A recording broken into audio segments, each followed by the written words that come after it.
তাই তো? এইবার একটা কথা বলি, মমতাজুল সাহেব, আমাদের গ্রামে একটা লোক মিথ্যা কথা বলে না। আমাদের গ্রামের একটা লোক প্রতিশ্রুতি দিলে কথা দিলে রাখে। আমাদের গ্রামের একটা লোক আমানত রক্ষা করে, আমানত নষ্ট করে না। কিন্তু লোকটা যখন ঝগড়া হয়, গালাগালি করে, এই লোকটা কি মুনাফিক? তিনটে গুণ তার ভিতরে নেই, একটা গুণ আছে। এই লোকটা কি মুনাফিক হবে? হবে? ও বলছে না, হবে না। এই আগেকার দিনে মা চাচিরা পাশায় যখন পোড়া হতো, পোড়া বুঝেন তো, মা চাচিরা ডাক্তার কম ছিল, 4-5 জনা মিলে জায়গা ধরে পাচার পোড়া টিপে তার রক্ত পুঁজ বার করে দিত না? আর মা চাচিরা বলতো যে পোড়ার ভিতরে একটা দানা মতো থাকে, দেখবে থাকে। মা চাচিরা বলতো ওই দানা যদি বার করে না দেওয়া হয়, ওই দানা আবার গিয়ে তোর অন্য জায়গাতে পোড়া হয়ে উঠবে, বলতো না? হ্যাঁ, তার মানে পোড়ার দানা না বার করা পর্যন্ত পোড়া জীবনে ভালো হবে না। এই মুনাফিকের অবস্থাটা তেমন। ওর ভিতরে একটা খারাপ গুণ আছে, মানে ধরে নিতে হবে 1 বছর পরে হলেও ও আবার পুনরায় মুনাফিক হয়ে যেতে পারে। তার মানে ওকে ওই গুণটাও ছেড়ে দেওয়া লাগবে।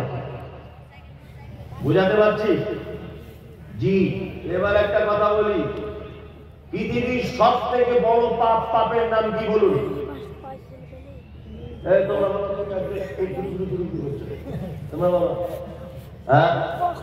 শিরক পৃথিবীতে সব থেকে বড় পাপ।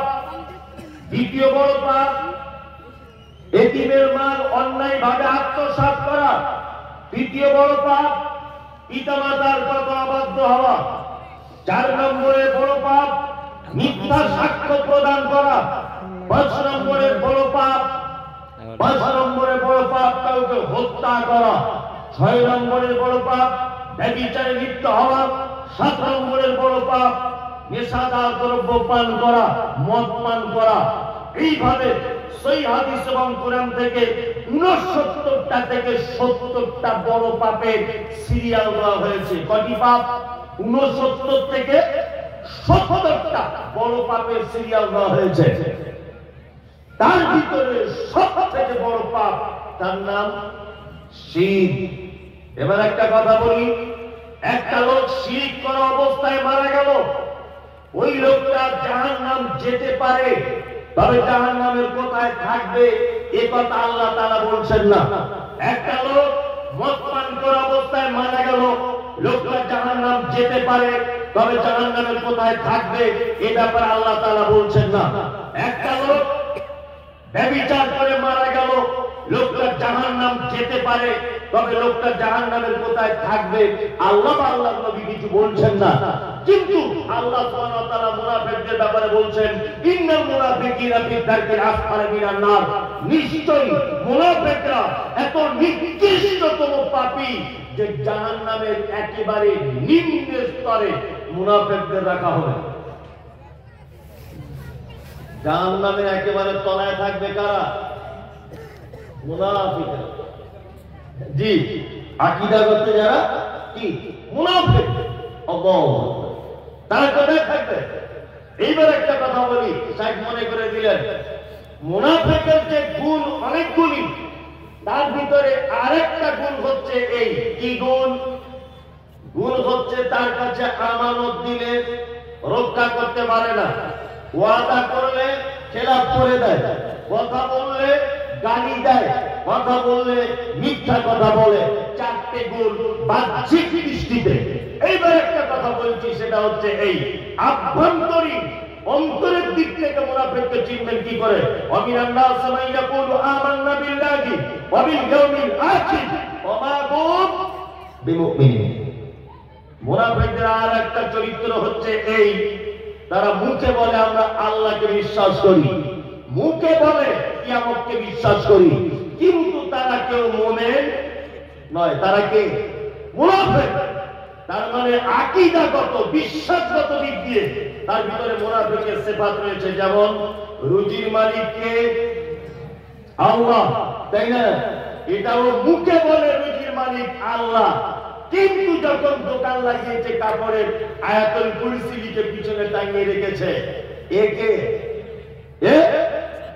একরকম মুখে আর একরকম অন্তরে। বাঁচানোর মালিককে আল্লাহ, তাই না? কিন্তু যখন গাড়ি চালাচ্ছে সামনের দিক দিয়ে বিড়াল চলে গেল, একেবারে ব্রেকে পা দিয়ে লোকের কপাল ফুলিয়ে দিল। আরে ভাই, এত জোরে ব্রেক মারলে কেন? বলছে বিড়াল চলে গেছে, গাড়ি অ্যাক্সিডেন্ট হয়ে যেতে পারে। এটা আকীদা কত মুনাফিক! কারণ হায়াত এবং মাউত, অ্যাক্সিডেন্ট, সুস্থতা অসুস্থতার মালিককে আল্লাহ। আপনার স্ত্রী বাচ্চা হয় না, বাচ্চা দিতে পারে কে? আল্লাহ। এখন আপনি যদি এই বাচ্চার আশাতে কোন ন্যাংটো বাবা, তালা বাবা, বস্তা বাবা, আন্ডারপ্যান্টওয়ালা তাদের কাছে মাজারে গিয়ে সেজদা যদি করে দেন, তাহলে আপনিও হচ্ছেন আকীদা কত মুনাফিক। কি বলছি বুঝতে পারছেন না? সমস্ত ক্ষমতা আল্লাহ, এইটা বিশ্বাস আপনার মনে আছে, কিন্তু আপনার বাহ্যিক দৃষ্টিতে আপনি আশ্রয় গ্রহণ করছেন অন্য জনের। এরকম আছে না? নেই? এদের থাকার জায়গা কোথায়? জাহান্নামে, একদম নিম্ন স্তরে। আল্লাহু আকবার। এইবার একটা কথা বলি, কথাটা দেখুন কেমন লাগে। আমি কোটি কোটি টাকা সুদ পেয়েছি, আমি মারা গেলাম, আচ্ছা বলুন তো, আপনি আমার জন্য দোয়া করতে পারেন কি পারেন না? পারেন না? পারেন না। যে আল্লাহ আমার ভাইকে একটু ক্ষমা করে দাও, আমার চাচাকে একটু ক্ষমা করে দাও, এটা পারমিশন আছে না? নেই? আচ্ছা, আমি ব্যভিচার করে মারা গেছি, আচ্ছা বলুন তো, আমার জন্য দোয়া করা যাবে কি যাবে না? যাবে। যে আল্লাহ আমার ভাইকে তুমি একটু ক্ষমা করে দাও, তাই না? আল্লাহ তাআলা মুনাফিকদের ব্যাপারে একটা কথা বলছেন পবিত্র আল কোরআনে, সূরা তাওবার ভিতরে। কি কথা? ইস্তাগফির লাকুম, আপনি ক্ষমা প্রার্থনা করেন। আল্লাহ তাস্তাগফির লাকুম, ক্ষমা প্রার্থনা নাই বা করেন। ইন তাস্তাগফির লাকুম ৭০ মাররাতান, আপনি যদি মুনাফিকদের জন্য একদিনে ৭০ বার যদি ক্ষমা প্রার্থনা করেন, ফালাই ইয়াগফিরুল্লাহু লাহুম, তারপরেও আমি আল্লাহ তাদেরকে ক্ষমা করব না। তার মানে মুনাফিকদের জন্য ক্ষমা চাইলেও তাদেরকে আল্লাহ ক্ষমা করবে না। আল্লাহ মুহাম্মদ সাল্লাল্লাহু আলাইহি ওয়াসাল্লামকে বলছেন, ইন তাস্তাগফির লাহুম ৭০ মাররাতান, আপনি যদি একদিনে ৭০ বার যদি তাদের জন্য ক্ষমা প্রার্থনা করেন, তবুও ক্ষমা হবে না। এইবার একটা কথা আপনাদেরকে আরো বলি, মুনাফিক কত খাতারনাক। আচ্ছা বলুন, একটা লোক সুদ করে মারা গেল, তার জানাজা পড়া যাবে কি যাবে না? কত দিচ্ছি না, আমি জাস্ট জানতে চাই, বোঝাতে চাই, চারটা জিনিস যাবে, আপনি পড়তে পারেন। একটা লোক বেনামাজি ছিল, মারা গেল, তার জানাজা আপনি পড়তে পারেন, তবে ওলামাদের একটা ইস্তেহাদ, মুহাদ্দিসদের মতামত যে ওর জানাজা না পড়াই ভালো, কিন্তু আপনি পড়তে পারেন। কি বললাম বুঝতে পারছেন? একটা লোক সিয়াম পালন করে না, রোজা রাখে না, তার জানাজা আপনি পড়তে পারেন, সমস্যা নেই। একজন পাপীর ব্যাপারে পবিত্র আল কোরআনে ডাইরেক্ট করে বলা নেই যে এই পাপ ও করেছে এর জন্য জানাজা পড়া যাবে না। একটি পাপীর ব্যাপারে আল্লাহ তাআলা কোরআনে আয়াত অবতীর্ণ করেছেন। আল্লাহু আকবার। আচ্ছা বলুন তো, তখনকার দিনের সবথেকে বড় মুনাফিকের নাম কি ছিল? তখনকার দিনের সবথেকে বড় মুনাফিক কে ছিল বলুন? মনে নাই? না গরম লাগবে? তখনকার দিনে মুহাম্মদ সাল্লাল্লাহু আলাইহি ওয়াসাল্লামের জামানায় সবথেকে বড় মুনাফিকের নাম কি মনে করুন?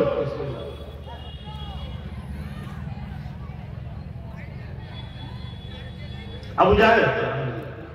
জি না, আবু জাহেল, আব্দুল্লাহ ইবনে উবাই, সবথেকে মুনাফিকদের বড় সর্দার। এর একটা মজা আপনাকে হাদিস শোনায়, হাদিসটা মনোযোগ দিয়ে শুনুন। আব্দুল্লাহ ইবনে উবাই মারা গেল, তার বেটার নাম আব্দুল্লাহ। তার বেটার নাম কি? আব্দুল্লাহ। আব্দুল্লাহ এসেছে আল্লাহ রাসূলের কাছে যে আল্লাহ রাসূল, আমার আব্বা মারা গেছে, আমি চাইছি যে আপনার গায়ের জামাটা আপনি দিন, আমার আব্বার কাপড়ের কাপড় হবে। তা আল্লাহ নবী সাল্লাল্লাহু আলাইহি ওয়াসাল্লাম জামাটা দিলেন। একটু চলে যাবার পর আবার এসে বলছেন, আল্লাহর নবী, আমি চাইছি আমার আব্বার জানাজাটা আপনি পড়াবেন। যখন এই কথা বললেন তখন আল্লাহ রাসূল জানাজার জন্য উঠছেন। হযরত ওমর জামাটা টেনে ধরলেন, আল্লাহ রাসূলের এই হবে। আল্লাহ রাসূল, আপনি কার জানাজাতে যাচ্ছেন? ও তো মুনাফিকদের সর্দার, অতি ইসলামের শত্রু।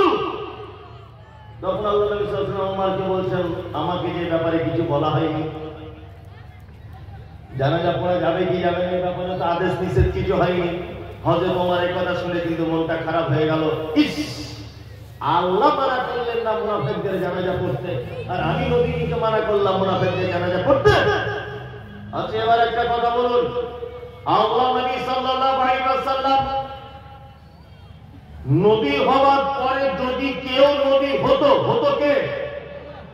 হযরতে ওমর। কেন? সাহাবীদের ভিতরে সবথেকে বেশি বিচক্ষণ সাহাবী ছিলেন হযরতে ওমর। একজন সাহাবীর আদেশের উপরে, একজন সাহাবীর ডিসিশনের উপরে পবিত্র আল কোরআনের আয়াত পর্যন্ত আল্লাহ সুবহানাহু ওয়া তাআলা অবতীর্ণ করেছেন। ইনি হচ্ছেন হযরত ওমর ফারুক রাদিয়াল্লাহু তাআলা আনহু। স্যার কি বলবেন? বলুন। একটা ঘোষণা, কাবিলপুর নরসিংপুর পাথরঘাটার যারা আছেন, কিছু লোক উঠে যান কসমের বাড়ির কাছে, মানে খাওয়া দাওয়ার লোক, মানে পরিবেশনের লোক কম আসে, এই জন্য কিছু যুবকেরা সেখানে যাওয়ার চেষ্টা করে। আচ্ছা, এদিকে ফিরুন। নিয়ে এবার আল্লাহ রাসূল সাল্লাল্লাহু আলাইহি ওয়াসাল্লাম জানাজার সালাত আদায় করলেন। কার? আব্দুল্লাহ ইবনে উবাই মুনাফিক, তাই তো? জানাজা পড়া শেষ, আল্লাহ সুবহানাহু ওয়া তাআলা কোরআনের আয়াত অবতীর্ণ করলেন, ওয়ালা তুসাল্লি আলা আহাদিন মিনহুম মাতা আবাদা ওয়ালা তাকুন আলা কাবরিহি। মুনাফিকদের কেউ মারা গেলে তাদের সালাত, জানাজার সালাত আদায় করবেন না। ওয়ালা তাকুন আলা কাবরিহি, জানাজার সালাত তো দূরের কথা, তাদের কবরের সাইডে পর্যন্ত আপনি দাঁড়াবেন না। এই কথা বলছেন কে? কে? আল্লাহ সুবহানাহু ওয়া তাআলা। তার মানে মুনাফিকদের কেউ মারা গেলে তার জানাজা পড়বেন না আর তাদের কবরের সাইডে দাঁড়াবেন না। এই কথা কাকে বলা হচ্ছে? মুহাম্মদ সাল্লাল্লাহু আলাইহি ওয়াসাল্লামকে। আপনাকে আমি এতটুকু আঁচ করে বোঝাতে চাইছি, সেটা হচ্ছে এই পাপের জগতে যত পাপ আছে, মুনাফিকি তার এক ভয়ঙ্কর পাপ। কি বলছি বুঝতে পারছেন? এখন মৌলভী সাহেব সবই না বুঝতে পারলাম, তো এদেরকে খুঁজে পাবো কোথায়? এদের এখন পাবো কোথায় মুনাফিকদের? এখন আমি কয়েকটা জায়গা বলে দিচ্ছি, এইখানে খুঁজবেন, এদের পাবো এক চান্সে পেয়ে যাবে। আচ্ছা বলুন তো, ফরজ সালাত বা ফরজ নামাজ বাড়িতে পড়া উত্তম না মসজিদে? জমাতে পড়া উত্তম না একা? জমাতে। জমাতের দলিল হচ্ছে এই ওয়ারকাউ মা'আর রাকিঈন। আল্লাহ তাআলা বলছেন রুকুকারীদের সাথে তোমরা রুকু করো। তার মানে জমাবদ্ধতার সাথে তোমরা সালাত আদায় করো। তাহলে ফরজ নামাজ বাড়িতে নয়, মসজিদে পড়া, জমাতে পড়া উত্তম, তাই তো? এবার একটা কথা আপনাদেরকে বলি। ইমাম সাহেব সালাম ফিরিয়ে দিল, আসসালামু আলাইকুম ওয়া রাহমাতুল্লাহ,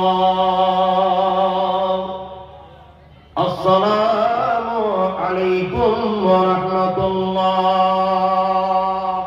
আস্তাগফিরুল্লাহ, আস্তাগফিরুল্লাহ, আস্তাগফিরুল্লাহ, আল্লাহুম্মা সাল্লি আলা সালাম ওয়া ইয়া যাল জালালি ওয়াল ইকরাম।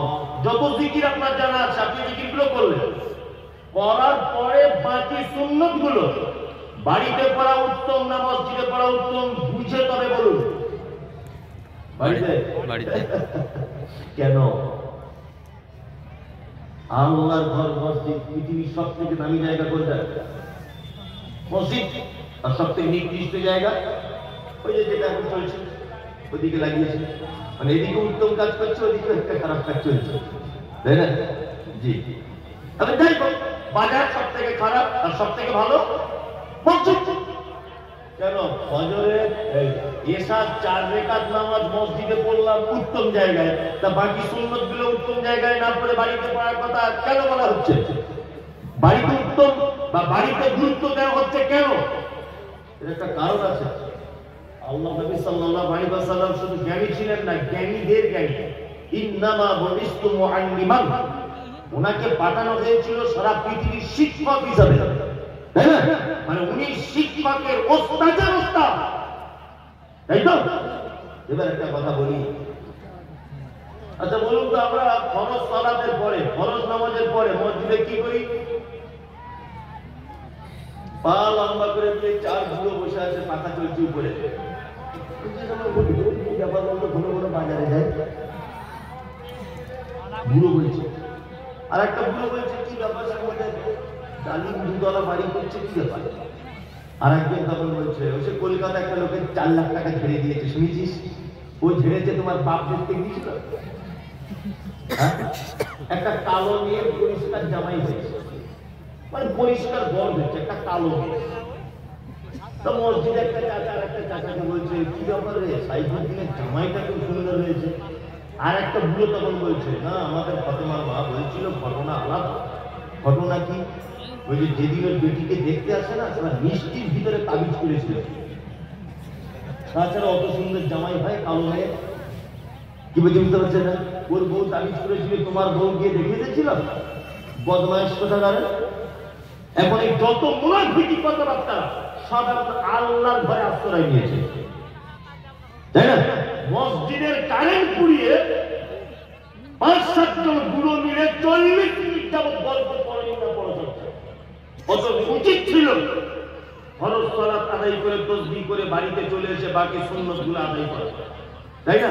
তার মানে আল্লাহর নবী পর্যন্ত মসজিদে বসার সুযোগ দেননি। আর তাড়াতাড়ি বাড়িতে চলে এসো, মানে তিনি বুঝতে পেরেছেন অদূর ভবিষ্যতে এরকম ঘটনা ঘটবে, ওই জন্য